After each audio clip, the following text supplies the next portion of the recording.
Now, for more on this, we're joined in studio by Mwenda Mbijiwe, a security analyst. Welcome once again to Africa Live. Thank you very much. Now, in the latest attack on the coast, we've got a very similar situation to what happened at Mpeketoni, that Al-Shabaab claims they did it, and then the Kenyan government says otherwise, and that it's more of a political situation, an internal situation.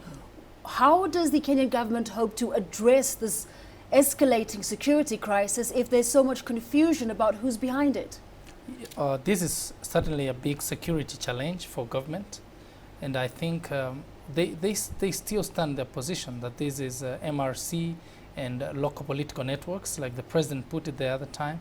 And so if it is a local situation, then it means the government or the country has the capability and the capacity to go out and fight this situation. And so if it's a local network, then they can go after them. If it's Al-Shabaab, then it means we may have to employ regional support and international support to really fight this kind of situation.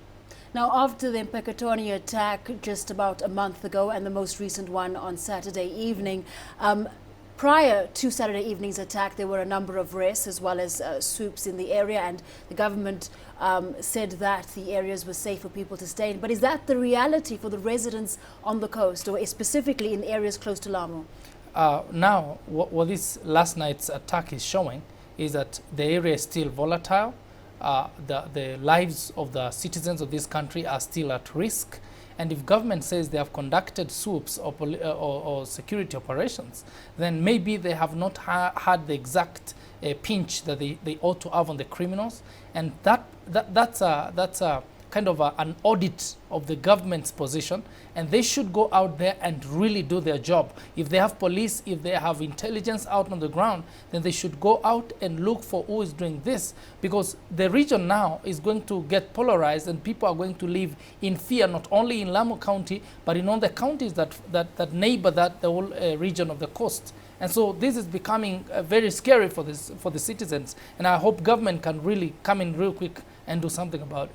Now, that's exactly what I wanted to talk to you about, was the country as a whole. How is this security situation and this particular attack, or the series of attacks, how is it affecting the country nationwide generally? Every time such an attack happens on any nation anywhere on earth, it is, as I said, an audit on the capacity of the government to respond.